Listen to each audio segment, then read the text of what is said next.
can I tell you, you will learn that you can make it on a little bit. Oh, I need some help in here. You ain't had no peanut. You think you like Jiffy. You need some government peanut butter. You need some government cheese, big hunks of cheese.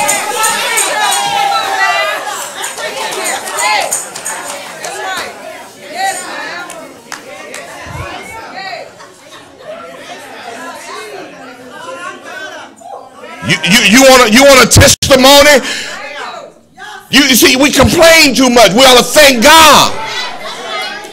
I'm telling you, we complain too much. We better learn to thank God for the vessel, even if it looks empty. I don't know how many days as a grown man married with children, I went from Mississippi to Memphis every day on May Pops and should have already pops.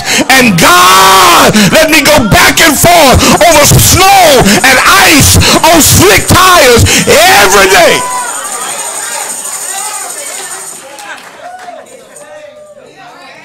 And you think I'm going to come to the Lord's house and sit in here and look prosperous like I did it for myself and act all sedity like I don't need the Lord. Y'all sit there if you want to. I'm going to lift my hand and tell him thank you. Because I know it wasn't nobody but the Lord who healed my body. Or wasn't nobody but the Lord who fed us when we were hungry. I need somebody in here this morning that knows that if God can't do it.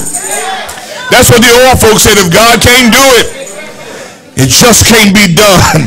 Some of y'all said God can't do it. I'll work it out. I'll use what I have to get what I need. But can I tell you, sometimes what you have won't work.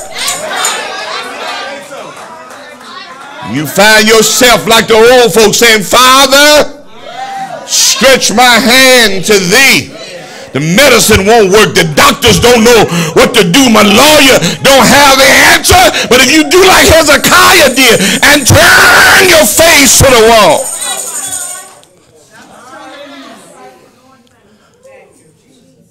Couple of quick lessons and I'm done. You get to the end of your rope, I want to tell you, talk to God. Talk to God. You don't have to talk to God like I talk to God, but you talk to God. God will fix this thing for you. You turn to God. Sometimes in order for you to turn to God before you talk to God, you got to turn to him before you talk to him. But do you know before you can turn to God, sometimes you got to be courageous enough to turn away from some other folk.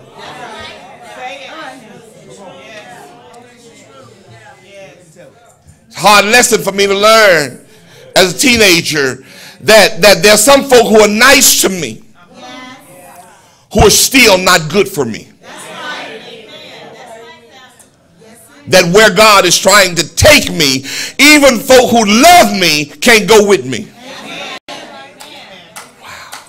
If you don't believe me, Genesis 13 helps us with that, where he says to Abraham, Abram, get thee away from your kinsfolk and your acquaintances.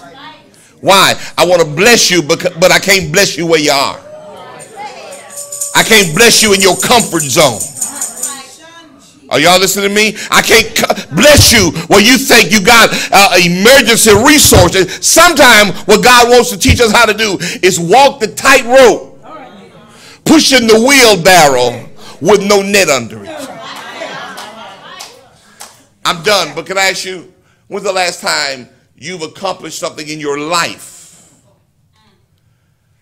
That you've even attempted something in your life where the only way it could have possibly worked is if God intervened. I'm not talking about you had an emergency stash. I'm not talking about you had some friends that could help you. I'm talking about the only way possible that you could have made it was if God, that relationship, that marriage, that job situation, those criminal charges, whatever it was, that the only way you could have possibly gotten out of this, the only way you could have overcome, was if God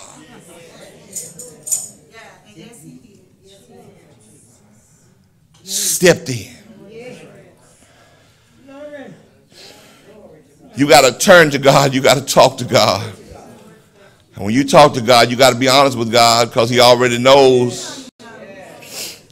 But then finally, you got to turn to him. You got to talk to him. You got to trust it. Trust him. Now watch this. Trust is not having it figured out. Trust is obedience. Even though I don't know when God is going to do it. That's right. God, I'm going to keep my attitude in check. God, I'm going to stop lying. God, I'm going to be more dedicated. I'm going to be more committed. I'm just going to be obedient, not knowing what you're going to do. I'm just going to be obedient. Even though being obedient is not popular. That Sonny, being obedient doesn't always get me cool points. Because very few in my group are tweeting hashtag be obedient to God. Very few are on Facebook saying, get off Facebook with that mess, just be obedient to God. Facebook is one of the best and worst things they ever came up with. Because we spend so much time talking to other folk about stuff they can't help you with. One of my good little church members, they be shouting in a few weeks. They come from out of town, on the road, cussing yesterday on Facebook. And I told so-and-so. And we kill our testimony talking to other folk about stuff they can't help us with. Turn to God, talk to God, and then trust God that even if you don't know when he's going to do it, and you don't know how he's going to do it, are y'all listening to me? You don't know who he's going to use to do it.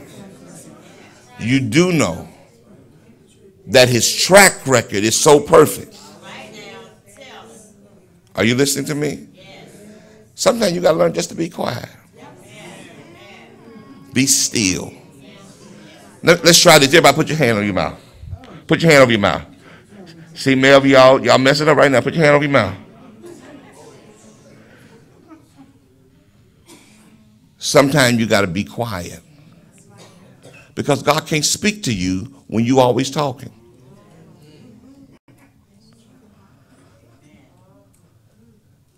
Sometimes you just got to shut up. Just shut up. Just shut up. Just shut up. Just shut up. Just shut up. God trying to talk. Because for some of us, I know God just gets so, sometimes he's just so patient. And God gets up when he wants to be quiet because that's cute and nice. He just wants to say, shut up. Oh, we're talking. Oh, we're talking. You always got an opinion. Trust God. Trust God. Trust God. Trust God. Trust God. Trust God. I heard, I think. Shut up. Just shut up. I know some of you right now mad at me. You got a lump in your throat right now. But you need to shut up. Because God can't work with you. You got all the answers. Listen, if you could fix it and figure it out, it would already be fixed and figured out. If you could straighten it out, it would already be straight. So since you cannot do it, give God a chance. If you missed the hoop this morning by tape, you can get one back there. But I want to tell you something. This word is not just for Sunday morning entertainment. is designed to God specifically fix this word so that the people who are here this day would get this word. And how you get the benefit from it, you apply it to your life. Too many of us want to shout, but we don't want to live it. You can shout loud and won't need no company in your shout when you live it. He died on the cross. That's what he did. Come on, Norma. But he did not stay dead. In power, in majesty, in victory, he rose on the third day morning, thus signifying to us that if God can handle a dead Messiah laying in a borrowed tomb, and then 3 days later get him up, the implication is that if he can handle a dead Jesus, he can roll away the stone and allow my Jesus, my rock, is laying on the rock, stand up on the rock, roll away the rock. If he can deal with that, the implication is whatever you're dealing with, he can deal with that. He can handle it if you'll let him handle it. The doors of the church are open, which means that if you don't have a relationship with Christ, you come on and we want to usher you into a relationship with the Lord. If you don't know Jesus, you don't have a relationship with a church home, you don't have a pastor of your own, you don't have a church home, you don't have a spiritual covering, the invitation is for you. If you've been out of the ark of safety far too long, the invitation is for you. We're standing all over the room. We invite you to come by letter as a candidate for baptism or by Christian experience. Are you here, man, woman, boy, girl, knows not Jesus, need a relationship with Jesus, need to come back to Jesus? You have no real covering. You just out there. Why don't you